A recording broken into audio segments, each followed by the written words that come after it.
సదాశివసమారంభాం శంకరాచార్యమధ్యమాం అస్మదాచార్యపర్యంతం వందే గురుపరంపరాం. హరి ఓం. శ్రీ గురుభ్యో నమః. హరి ఓం. పార్థాయ ప్రతిబోధితాం భగవతా నారాయణేన స్వయం వ్యాసేన గ్రథితాం పురాణమునినాం మధ్యే మహాభారతం అద్వైతామృతవర్షిణీం భగవతీం అష్టాదశాధ్యాయినీం అంబ త్వామనుసందధామి భగవద్గీతే భవద్వేషిణీ. యం బ్రహ్మా వరుణేంద్ర రుద్రమరుతస్తున్వంతి దివ్యైస్తవైః వేదైః సాంగపదక్రమోపనిషదైః గాయంతి యం సామగాః. ధ్యానావస్థితతద్గతేన మనసా పశ్యంతి యం యోగినః యస్యాంతం న విదుః సురాసురగణాః దేవాయ తస్మై నమః. ఓం శ్రీకృష్ణ పరబ్రహ్మణే నమః. స్మరవారం వారం కార్యక్రమంలో భగవద్గీత జ్ఞానయజ్ఞంలో 103వ రోజు అధ్యయనానికి మీ అందరికీ స్వాగతం. ద్యూతం చలయతామస్మి తేజస్తేజస్వినామహం జయోస్మి వ్యవసాయోస్మి సత్వం సత్వవతామహం. ద్యూతం చలయతామస్మి. మన విచక్షణాశక్తిని కోల్పోయేలాగా చేసే వ్యసనాలలో నేను జూదాన్ని అంటున్నాడు కృష్ణ పరమాత్మ. జూదం కూడా ఒక వ్యసనమే. తాగుడుకు మత్తు పదార్థాలకు అలవాటైన వారు ఎలా వాటికి బానిసలైపోతారో అలాగా జూతానికి కూడా అలవాటు పడ్డవారు కూడా దానికి బానిసలైపోతారు. పేకాట, గుర్ర పందాలు మొదలైనవి కూడా జూదం కిందకే వస్తాయి. భాగవతంలో ఒక కథ ఉన్నది. కలిదేవత నేను కొన్ని చోట్ల ఉండి మనుష్యుల్ని మోహంలో పడేసి వారి పతనాన్ని చూడాలి, అది నా ధర్మం, కాబట్టి నేను ఎక్కడుండాలి అని కోరుకున్నట్ట. అప్పుడు పరీక్షిత్ మహారాజు కొన్ని ప్రాంతాలు సూచించాడు, అక్కడ ఉండమన్నట్ట. అందువల్ల ఎవరైనా ఆ ప్రాంతాలకు వెళితే వారి పతనం అన్నది ఖాయం. అలాంటి చోట్ల వాళ్ళు తాగి అరచి పోట్లాట పెట్టుకుని గొడవలు చేస్తూ ఉంటారు. అందువల్ల నేను ద్యూతం అని అన్నాడు కృష్ణ పరమాత్మ. నిజానికి మొత్తం మహాభారతమే మనకొక అద్భుతమైనటువంటి పాఠాన్ని నేర్పిస్తుంది. మనం జాగ్రత్తగా ఉండకపోతే జూదం లాంటి ఏ వ్యసనమైనా సరే మనల్ని అట్టడుగుకు లాగేస్తుంది. దానికి గొప్ప ఉదాహరణ యుధిష్ఠిరుడు. యుధిష్ఠిరుణ్ణి ధర్మరాజు అని అంటారు. ఎందుకు? ఆయన ధర్మానికి ప్రతీకగా నిలిచాడు. అంతటి ధర్మశాలికి కూడా ఒక్కటే ఒక బలహీనత ఉన్నది. ఏమిటది? పాచికలాడడం. ఆ పాచికలను అడ్డంగా పెట్టుకుని పాండవులతోనే పాచికలు ఆడాడు ఆ శకుని మామ. ఆ ఆటల మైకంలో పడి ధర్మరాజు ధర్మ విచక్షణను కోల్పోయాడు. జూదంలో తన భార్యను తమ్ముళ్లను పణంగా పెట్టాడు. భార్యను తమ్ముళ్లను పణంగా పెట్టకూడదని అతనికి తెలియదా? అతను ధర్మానికి ప్రతీక కదా, ధర్మశాస్త్రం క్షుణ్ణంగా తెలిసి ఉన్నవాడు కదా. అయినా ఆ సమయంలో అతను విచక్షణ కోల్పోయాడు. ధర్మరాజంతటి వాడే విచక్షణ కోల్పోతే ఇక మామూలు మనుషులమైనటువంటి మనం ఎంత చెప్పండి. అందువల్లనే మన పెద్దవాళ్ళు సరదాగా కూడా పేకాట ఆడనివ్వరు.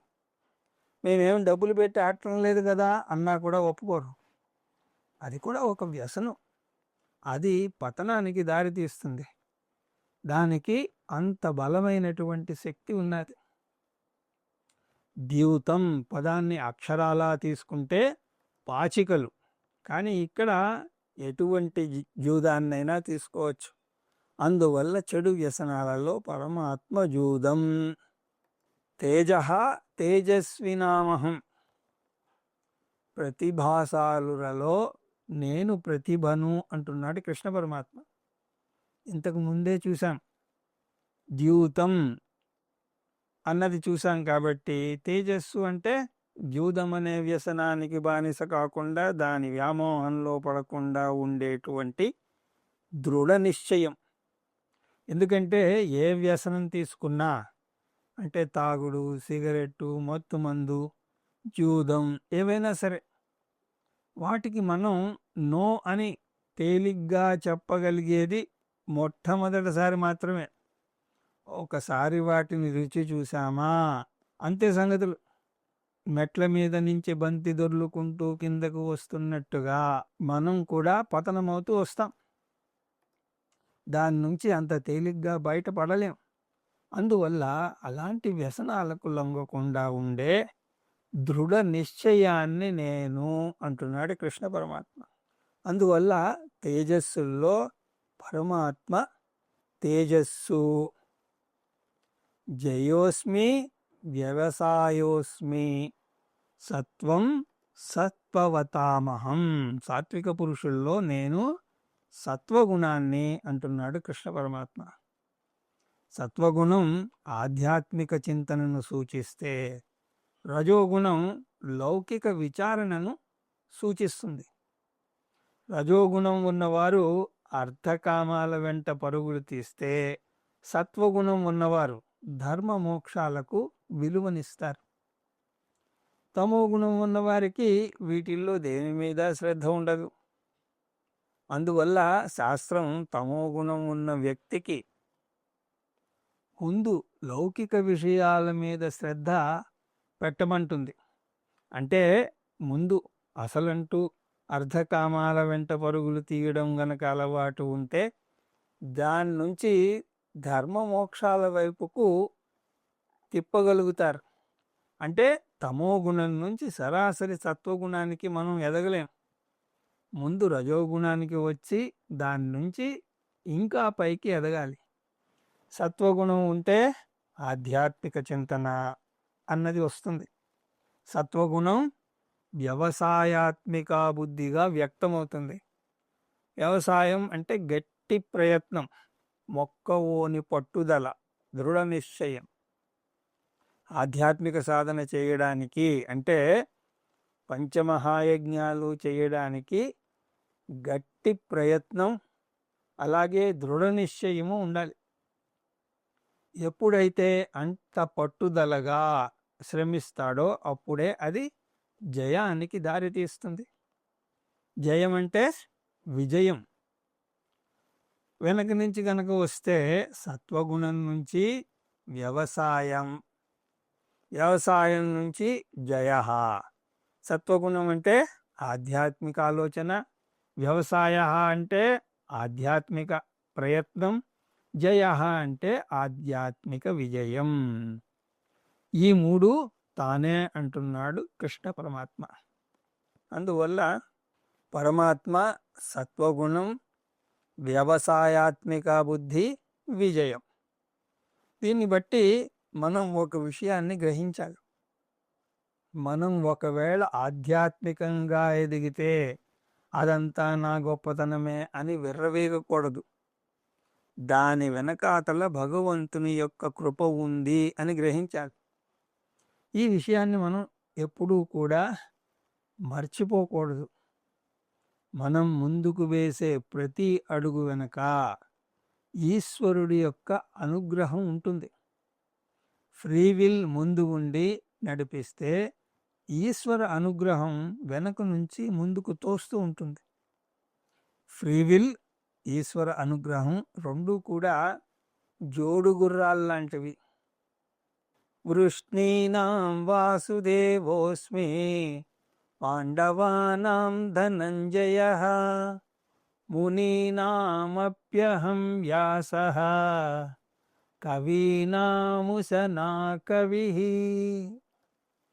వృష్ణీనాం వాసుదేవోస్మి, వృష్టి వంశానికి చెందినటువంటి వారిలో నేను వాసుదేవుణ్ణి అని అంటున్నాడు కృష్ణ పరమాత్మ. వృష్ణి వంశం అంటే యదువంశం. కృష్ణ పరమాత్మను యదువంశజుడు అని అంటారు. అందువల్ల యదువంశజులలో నేను వాసుదేవుడిని అని అంటున్నాడు కృష్ణ పరమాత్మ. వాసుదేవుడు అంటే వసుదేవుని యొక్క పుత్రుడు, వృష్ణి వంశానికి చెందినవాడు. కాబట్టి కృష్ణ పరమాత్మకు ఉన్నటువంటి ఇంకొక పేరు వార్ష్ణేయ, వృష్ణి వంశ సముద్భూత. కృష్ణ పరమాత్మ నేను వృష్ణి వంశస్థుల్లో గొప్పవాడిని అని ఎందుకు చెప్పుకోవడం? ఎందుకంటే వాసుదేవుడు సాక్షాత్తు విష్ణుమూర్తి అవతారం. కాబట్టి ఆయన మామూలు మనిషి కాదు, సాక్షాత్తు భగవంతుని యొక్క అవతారం. భగవంతుని అవతారాలు అనేకం ఉంటే కృష్ణ పరమాత్మనే ఎందుకు పొగడాలి? దీనికి కూడా అనేక కారణాలున్నాయి. కానీ ఒక ముఖ్యమైన కారణం మనం తీసుకోవచ్చు. అది ఈ ఒక్క అవతారంలోనే కృష్ణ పరమాత్మ బ్రహ్మ విద్యా ఆచార్యుడు కూడా అయ్యాడు. మోక్ష శాస్త్రాన్ని అతను బోధించాడు. తక్కిన అవతారాల్లో రాక్షసుల్ని సంహరించి అంతర్ధానమయ్యాడు. ఒక్క కృష్ణావతారంలోనే ఆత్మవిద్యా బోధ చేశాడు. వసుదేవసుతం దేవం కంస చానూరమర్ధనం దేవకీ పరమానందం కృష్ణం వందే జగద్గురుం అంటున్నాం కదా. మన వేదాంత శాస్త్రంలో వేల కొద్దీ గ్రంథాలున్నాయి. కానీ వాటన్నింటిలోనూ కూడా ముఖ్యంగా 3 గ్రంథాలను ప్రాథమిక గ్రంథాలుగా భావిస్తారు. వాటిని ప్రస్థానత్రయం అని అంటారు. అవి వేదాంతానికి మూల స్తంభాలు లాంటివి. అవేమిటి అంటే ఉపనిషత్తులు. వీటిని శృతి ప్రస్థానం అని అంటారు. తర్వాత భగవద్గీత, దీనిని స్మృతి ప్రస్థానం అని అంటారు. మూడవది బ్రహ్మసూత్రాలు, వీటిని న్యాయ ప్రస్థానం అని అంటారు. శృతి, స్మృతి, న్యాయ ప్రస్థానాలు 3 గ్రంథాలని కలిపితే ప్రస్థానత్రయం అని అంటారు. వీటిల్లో భగవద్గీత ఒకటి. అందువల్లనే కొన్ని వేల సంవత్సరాలు గడిచినా కూడా ఈ 21వ శతాబ్దంలో కూడా భగవద్గీతకు అంత ప్రాముఖ్యత ఉన్నది. ఇప్పటికీ భగవద్గీతను చాలా ఉత్సాహంగా నేర్చుకుంటూ ఉంటారు. అటువంటి భగవద్గీత యొక్క ఆచార్యుడు కృష్ణ పరమాత్మ. కాబట్టి గీతాచార్యునిగా ఆయన గొప్పవాడు. అందువల్ల యదువంశజులలో పరమాత్మ వాసుదేవుడు. పాండవానాం ధనంజయ, పంచపాండవులలో ధనంజయుణ్ణి నేను అని అంటున్నాడు కృష్ణ పరమాత్మ.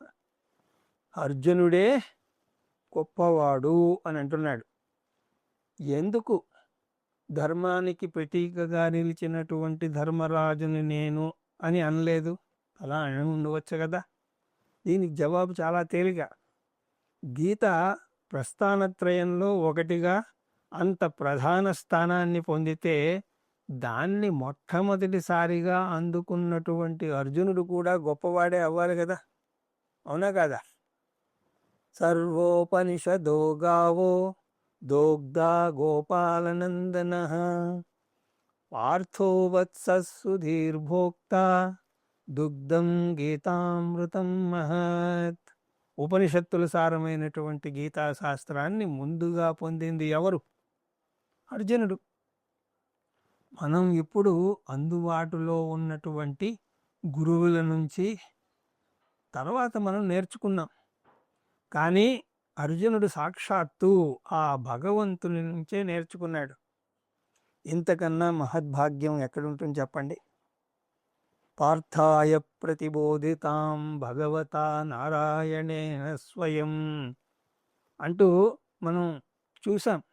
స్వయంగా భగవంతుడైనటువంటి నారాయణుడి నుంచి పార్థుడు అంటే అర్జునుడు బోధను పొందాడు. ఇంకో ప్రశ్న, కృష్ణ పరమాత్మ అర్జునుడికే ఎందుకు బోధించాడు? దీనికి కూడా అనేక కారణాలు చెప్తారు. కానీ తేలికైనటువంటి కారణం ఈ విధంగా చెప్పచ్చు. అది అర్జునుడికే ఎందుకు చెప్పాడు అంటే అర్జునుడే అడిగాడు కాబట్టి. శిష్యస్తేహం సాధి మాం త్వాం ప్రపన్నం, నేను నీ శిష్యుణ్ణి, నిన్ను శరణు వేడుతున్నాను అని అర్జునుడు అన్నాడు. కానీ ధర్మరాజు వేడుకోలేదు, భీముడు కూడా వేడుకోలేదు. అందువల్ల పాండవులలో పరమాత్మ అర్జునుడు. తర్వాత మునీనాం అపి అహం వ్యాసః, మునులలో నేను వ్యాసాచార్యుణ్ణి అని అంటున్నాడు కృష్ణ పరమాత్మ. వ్యాసాచార్యులు ఎందుకు గొప్పవారు అంటే దీనికి కూడా కృష్ణ పరమాత్మకు చెప్పినటువంటి కారణాన్నే మనం చెప్పచ్చు. కృష్ణ పరమాత్మ బ్రహ్మ విద్యను బోధించినటువంటి గొప్ప గురువు. ఆయన బోధించినటువంటి భగవద్గీత ప్రస్థానత్రయంలో ఒకటి అని చూసాం కదా. అదే ప్రస్థానత్రయంలో న్యాయసూత్రాలుగా చెప్పబడినటువంటి బ్రహ్మసూత్రాల యొక్క కర్త వ్యాసాచార్యుల వారు. అలాగా వ్యాసాచార్యుల వారు కూడా కృష్ణ పరమాత్మలాగా బ్రహ్మ విద్య ఆచార్యులు. అంతేకాదు వ్యాసాచార్యులు వారు బ్రహ్మసూత్రాలను రచించడమే కాదు, కృష్ణ పరమాత్మ చెప్పినటువంటి భగవద్గీతను కూడా, దానికి మూలమైనటువంటి మహాభారతాన్ని కూడా రచించింది ఆయనే కదా.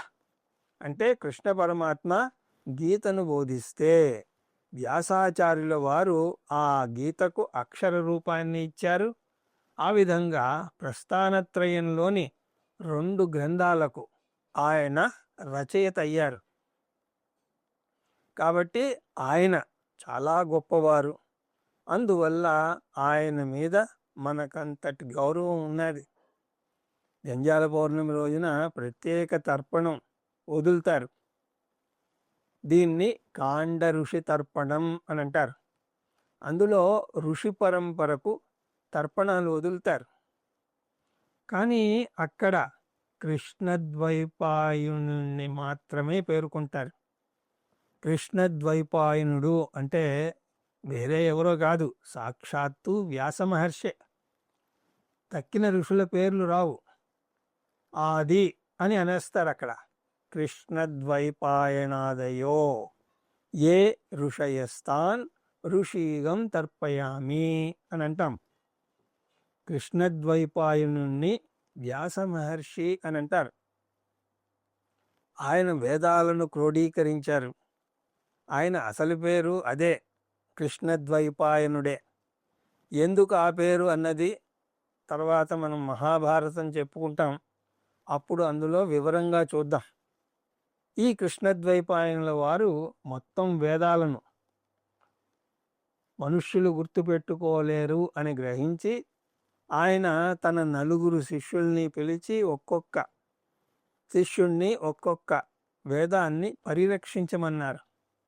ఆయన అసలు పేరు కృష్ణద్వైపాయనుడే అయినా సరే ఆయన వేదాలను విభజించి పరిరక్షించాడు కాబట్టి ఆయనకి వేదవ్యాసుడు అని పేరు వచ్చింది. అదే క్రమేపీ వ్యాసునిగా స్థిరపడింది. అందువల్ల మనుషుల్లో పరమాత్మ వ్యాసుడు. కవీనా ముసనా కవి, త్రికాల దర్శకులలో నేను శుక్రాచార్యుడను అని అంటున్నాడు కృష్ణ పరమాత్మ. ఉసనా అంటే శుక్రాచార్యుల వారు. ఈయన రాక్షసులకు గురువు, గొప్ప ఋషి.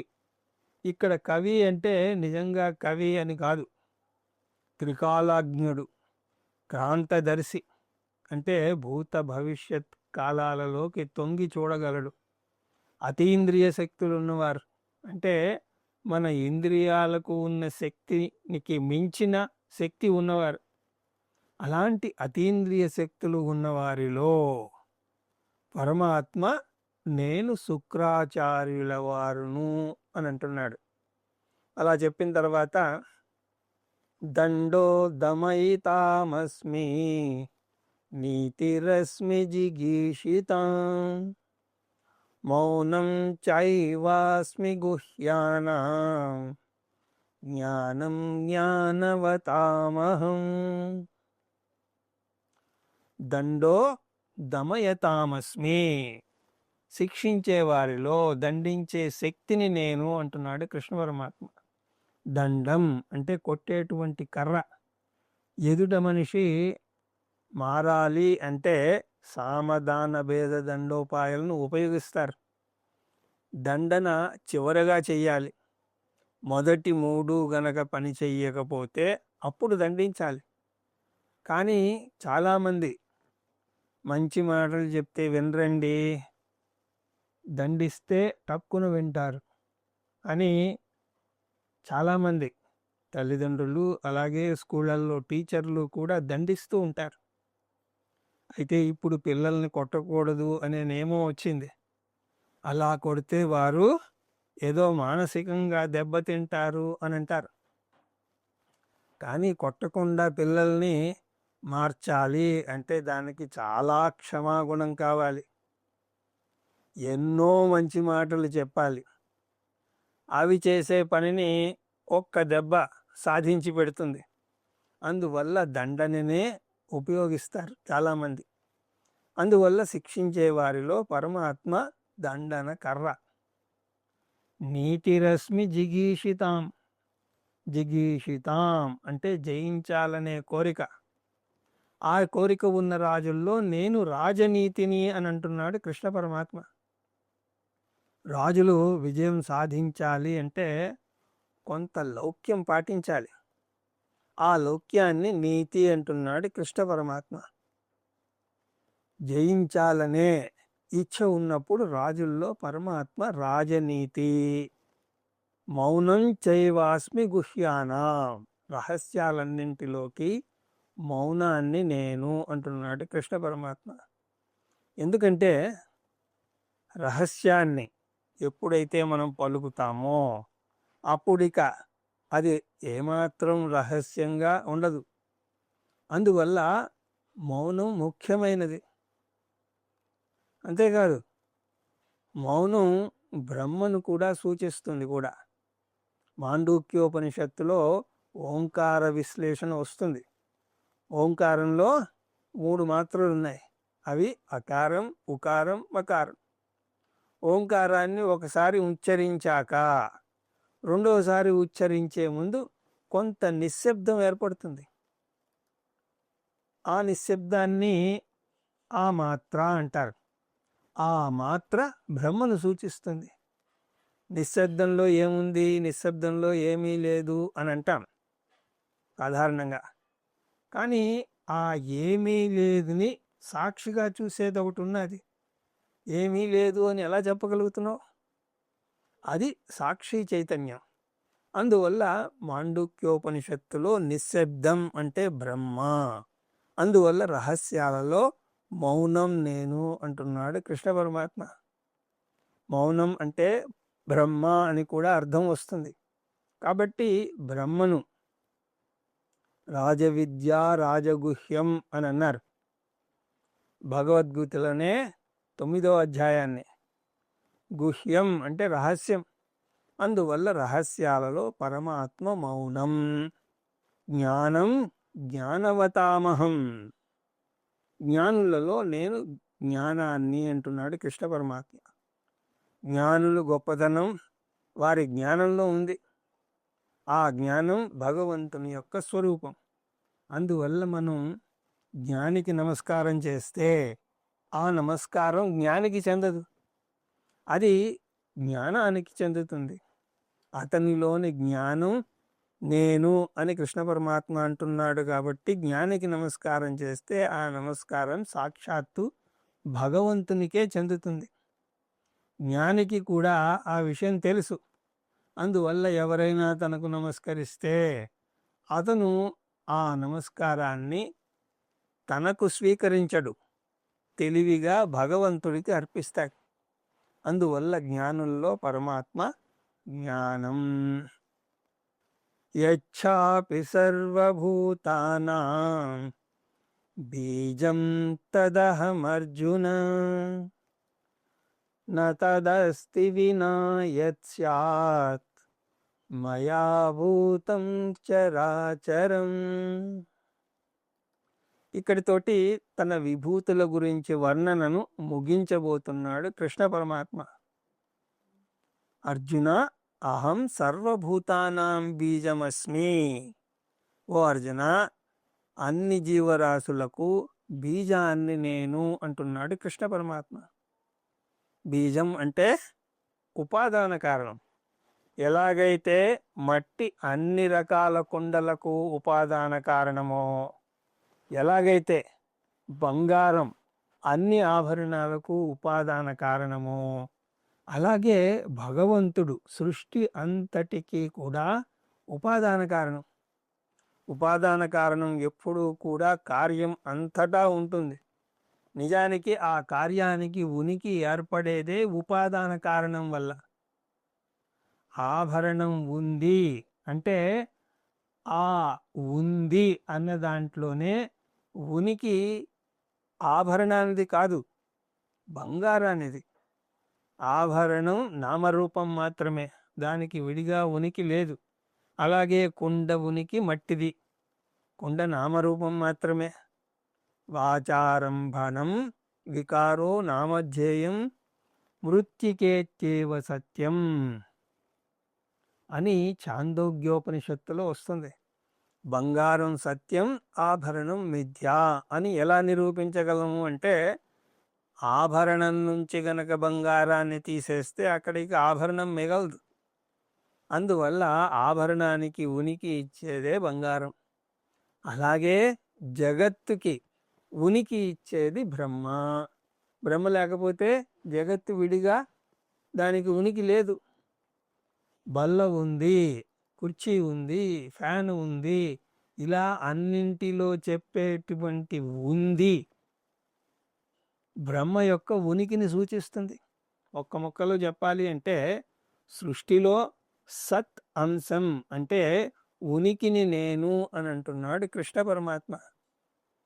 ఈ విభూతుల వర్ణన మొదలుపెట్టే ముందు ఏమన్నాడు? అహమాత్మా గుడాకేశ సర్వభూతాశయస్థిత. అన్ని జీవుల్లోనూ నేను ఆత్మగా ఉన్నాను అని అన్నాడు. అక్కడ ఆత్మ అంటే చైతన్యం లేదా చిత్ అంశం, ఇక్కడ బీజం అంటే సత్ అంశం. ఈ జగత్తు మొత్తంలో పరమాత్మ సత్ అంశం. మయా వినా యత్ చరాచరం భూతం స్యాత్ తత్ న అస్తి. నా దీవెన లేనిదే ఈ చరాచర ప్రపంచంలో దేనికి కూడా ఉనికి లేదు. బంగారు ఆభరణాలకు నేను లేకుండా వాటికి విడిగా ఉనికి లేదని ఎలాగైతే బంగారం చెప్పగలదో, అలాగా భగవంతుడు నా దీవెన లేనిదే ఈ చరాచర ప్రపంచంలో నేను లేకుండా వాటికి విడిగా ఉనికి లేదు అని చెప్తున్నాడు. అందువల్ల ఎవరైనా సరే భగవంతుడు ఎక్కడ ఉన్నాడు అని గనక అడిగితే ఎక్కడ లేడు అని ఎదురు ప్రశ్నించగలగాలి. ఆ విధంగా చిత్తుతో మొదలుపెట్టి సత్తుతో ముగిస్తున్నాడు పరమాత్మ. సత్ చిత్ నిర్గుణ ఈశ్వర విభూతులు. తక్కిన విభూతులన్నీ కూడా సగుణ ఈశ్వర విభూతులు. విభూతి అంటే మహిమ అని మనం మర్చిపోకూడదు. నాంతోస్తి మమ దివ్యానాం విభూతీనాం పరం తప ఏష తుద్దేశతః ప్రోక్తో విభూతేర్విస్తరో మయా. ఇక్కడ కృష్ణ పరమాత్మ అంటున్నాడు, ఓ అర్జున, నేను నా విభూతుల గురించి చెప్పటం ఆపేశాను అంటే దానికి ఆ కారణం అవి అయిపోయాయి అని కాదు. ఎందుకంటే వాటికి అసలు అంతమే లేదు. పరంతప మమ దివ్యానాం విభూతీనాం అంతః నాస్తి. ఓ అర్జున, నా విభూతులకు అంతే లేదు అని అంటున్నాడు కృష్ణ పరమాత్మ. ఆయన విభూతులకు అంతు లేకపోతే మరి కృష్ణ పరమాత్మ పనిగొట్టుకొని కొన్నింటిని వివరించడం ఎందుకు? విషత్తుదేశతః ప్రోక్తో విభూతేర్ విస్తరోమయా. నా యొక్క విభూతులు చాలా ఉన్నాయి, కానీ వాటిలోంచి కొన్నింటిని సంక్షిప్తంగా చెప్పాను అని అంటున్నాడు. ఉద్దేశిత అంటే సంక్షిప్తంగా చెప్పాడు. అయితే ఈ లిస్టును ఎలా విస్తారంగా చేసుకోవాలి అంటే దానికి ఒక పద్ధతి నేను చెప్తాను అంటున్నాడు కృష్ణ పరమాత్మ. నిజానికి ఈ 10వ అధ్యాయాన్ని తీసుకుని మనం హోంవర్క్ చేయొచ్చు. దానికి ఒక పద్ధతి చెప్పబోతున్నాడు కృష్ణ పరమాత్మ. యద్యద్విభూతి మత్సత్వం శ్రీమదూర్చితమేవ వా తత్తదేవావగచ్చత్వం మమ తేజోంస సంభవం. నువ్వు సొంతంగా ఒక లిస్టు తయారు చేసుకోవచ్చు అని అంటున్నాడు కృష్ణ పరమాత్మ. ప్రపంచంలో అనేక అద్భుతాలను చూస్తాం. కొన్ని వస్తువుల్ని చూస్తే అలా నిశ్చేష్టులమై వాటికేస్తే చూస్తూ ఉండిపోతాం. అలా వచ్చినవే ప్రపంచంలో 7 అద్భుతాలు, 7 వండర్స్ అంటారు. వాటికి భిన్నంగా ఇంకొక అద్భుతమైనటువంటి వస్తువు కనిపిస్తే దాన్ని 8వ వింత అని అంటాం. ఆ అద్భుతం సహజమైనది కావచ్చు, లేదా కృత్రిమమైనదైనా కావచ్చు. అవి నా విభూతులుగా తెలుసుకో. యద్యద్విభూతి మత్సత్వం శ్రీమదూర్జితమేవ వా. యద్యద్విభూతి, ఏ ఏ వస్తువుల్ని చూస్తే నీకు అద్భుతంగా అనిపిస్తుందో, అది చిన్న పురుగు నుంచి పెద్ద కొండ వరకు ఏదైనా కావచ్చు, అది నా విభూతి. శ్రీమత్ అంటే ఐశ్వర్యవంతంగా ఉండేది, అంటే చాలా విలువైనది.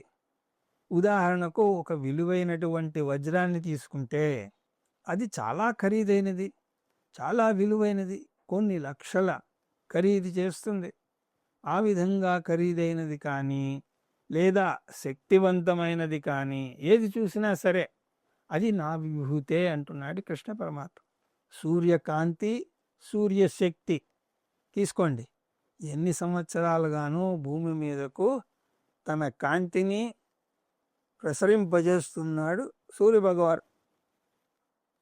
ఈ భూప్రపంచం మొత్తానికి 12 గంటలు విద్యుత్ శక్తితో కాంతివంతం చెయ్యాలి అని అంటే ఎంత ధనం ఖర్చు పెట్టాలి చెప్పండి, ఎంత శ్రమ పడాలి. అటువంటి కాంతిని సూర్యుడు మనకు రూపాయి ఖర్చు లేకుండా సంవత్సరాల తరబడి ఇస్తున్నాడు, ఇప్పటికీ ఇస్తూనే ఉన్నాడు. అంతేనా? నక్షత్రాలను చూడండి, మెరుపుల్ని చూడండి, జలపాతాన్ని చూడండి. ప్రకృతిలో శక్తివంతమైనది ఏది చూసినా సరే ఎంత ఆశ్చర్యం వేస్తుంది చెప్పండి. అంతేకాదు, ఎన్ని అందాలున్నాయి ప్రకృతిలో. నిజంగా ప్రకృతిని సరిగా ఆస్వాదిస్తే దాని అందాలతో మనం మైమర్చిపోతాం. అటువంటి అందాన్ని, అటువంటి అద్భుతాన్ని చూసినప్పుడు దేవుని సృష్టి ఎంత అద్భుతమో కదా అని అనుకోకుండా ఉండగలమా చెప్పండి? అస్సలు ఉండలేం. మతపరమైనటువంటి భావన ఉన్న వ్యక్తి అద్భుతమైన దాన్ని దేన్ని చూసినా సరే దానికి నమస్కారం చేస్తాడు. అంతేకాదు, పూర్వకాలంలో ఒకవేళ ఏదైనా అటువంటి అద్భుతమైనటువంటి వస్తువు ఎవరికైనా దొరికిందనుకోండి, అతను దాన్ని ఉంచుకునేవాడు కాదు. ఇంత అద్భుతాన్ని నా దగ్గర పెట్టుకునే అర్హత నాకు లేదు అని అనుకునేవాడు. ఏ ఆలయంలోనో ఇచ్చేసేవాడు. ఎందుకు అంటే అతను అందులో భగవంతుణ్ణి చూస్తాడు కాబట్టి. తత్తత్ ఏవ అవగచ్చ, అటువంటి అసాధారణమైనటువంటి శక్తివంతమైన వస్తువుని కానీ, అటువంటి అసాధారణమైనటువంటి అందమైన వస్తువుని కానీ నా యొక్క అనంతమైనటువంటి విభూతుల్లో ఒకటి అని తెలుసుకో అంటున్నాడు కృష్ణ పరమాత్మ. అది నా విభూతి మొత్తం కాదు, నా విభూతిలో చిన్న అంశం మాత్రమే. మమ తేజోంస సంభవం, అది నా తేజస్సులో ఒక చిన్న అంశం మాత్రమే అంటున్నాడు కృష్ణ పరమాత్మ. తేజస్సు అంటే మహిమ, అంశం అంటే చాలా చిన్న భాగం.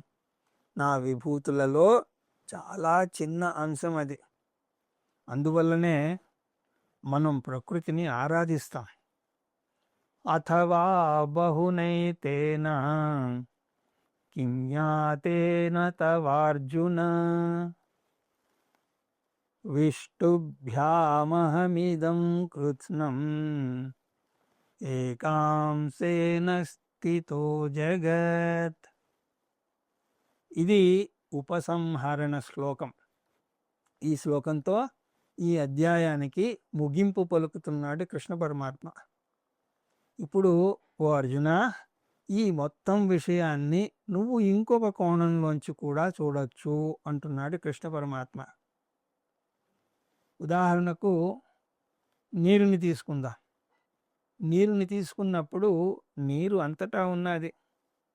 అది చిన్న అలలో ఉన్నది, చిన్న బుడగలో ఉన్నది, చిన్న నీటి చుక్కలోనూ నీరు ఉన్నది అని అంట. నీరును చూసేటువంటి మార్గం ఇది. ఇంకో విధంగా చూడాలి అంటే నీరు అలలో బుడగలో చుక్కలో ఉండడం కాదు, నిజానికి నీటిలోనే ఈ చిన్న చిన్నవన్నీ అంటే అలా బుడగ చుక్క ఇవన్నీ ఉన్నాయి అని అంటాం. అదేవిధంగా భగవంతుడు అన్నింటిలో ఉన్నాడు అని ముందు చూసాం. ఇప్పుడు దాన్ని తిరగేసి భగవంతునిలోనే అన్నీ ఉన్నాయి అని అంటాం. అథవా ఇంకో విధంగా చెప్పాలి అంటే బహునైతేన జ్ఞాతేన కిం. ఇంత విస్తారమైనటువంటి వివరణ ఎందుకు అర్జున? నేను మునులలో వ్యాసాచారుణ్ణి, నదులలో గంగను, జ్ఞానులలో జ్ఞానాన్ని, ఇలా వరుసగా అన్నింటిలో నేను ఉన్నాను అని చెప్పుకుంటూ రావడం ఎందుకు చెప్పు? నాలోనే అన్నీ ఉన్నాయి అని చెప్పదలుచుకున్నాను అంటున్నాడు కృష్ణ పరమాత్మ. అహం ఇదం కృష్ణం జగత్ విష్టభ్యస్థిత. నిజానికి సృష్టి మొత్తం నాలోనే ఉంది. ఈ గదిలో ఆకాశం ఉంది అని చెప్పడం మొదటి మెట్టు. నిజానికి ఆకాశంలోనే అన్ని గదులు ఉన్నాయి అని చెప్పడం అసలు విషయం. అలాగా భగవంతుడు అన్ని జీవరాశుల్లోనూ ఉన్నాడు అని చెప్పడం మొదటి మెట్టు. నిజానికి భగవంతుల్లోనే అన్ని జీవరాశులు ఉన్నాయి అని అర్థం చేసుకోవడం అసలైనటువంటి విషయం.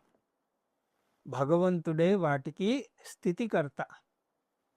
ఏకాంశేనా, ఈ విశ్వం మొత్తం నాలో కేవలం ఒక చిన్న అంశం మాత్రమే అంటున్నాడు కృష్ణ పరమాత్మ. ఒక సముద్రంలో ఒక చిన్న నీటి బుడగ లాంటిది పరమాత్మలో ఈ విశ్వం. ఈ అధ్యాయాన్ని గనక ఒక్క వాక్యంలో చెప్పాలి అంటే సర్వం బ్రహ్మమయం జగత్. సర్వం అంటే విదితం వా అవిదితం వా, మనకు తెలిసినది మనకు తెలియనిది. కొంతమందికి సర్పం అంటే ఏమిటి, నాగులంటే ఏమిటి, విషం ఉన్నవి సర్పాలా, విషం లేనివి సర్పాలా, ఏది భగవంతుడు, అసుడనాలా రాక్షసుడనాలా, వారిలో ఎవరు భగవంతుడు? అలాంటి ప్రశ్నలన్నింటికీ కూడా సమాధానం ఒక్క భగవంతుడే. అంతా భగవంతుడే. భగవంతుడిలోనే అన్నీ ఉన్నాయి. ఈ విశ్వమంతా కూడా భగవంతునిలో ఒక చిన్న అంశ మాత్రమే అని చెప్పి తన విభూతి యోగాన్ని ముగిస్తున్నాడు ఇక్కడ కృష్ణ పరమాత్మ. ఓం తత్సదితి శ్రీమద్భగవద్గీతాసు ఉపనిషత్సు బ్రహ్మ విద్యాయాం యోగశాస్త్రే శ్రీకృష్ణార్జున సంవాదే విభూతి యోగో నామ దశమోధ్యాయః. ఇది శ్రీమద్భగవద్గీత యందు ఉపనిషత్తుల యందు బ్రహ్మ విద్య యందు యోగశాస్త్రమందు శ్రీకృష్ణార్జున సంవాదమునందు విభూతి యోగము అనేటువంటి దశమోధ్యాయము. ఈరోజు తరగతిని ముగించే ముందు 3 ప్రశ్నలు. ప్రస్థానత్రయం అంటే ఏమిటి? జిగీషితాం అంటే ఏమిటి? విభూతి యోగం మొత్తం అధ్యాయాన్ని ఒక్క వాక్యంలో చెప్పాలి అంటే ఎలా చెప్పొచ్చు? ఈ ప్రశ్నలకు కామెంట్ రూపంలో మీ సమాధానాన్ని తెలపండి. హరి ఓం తత్సత్.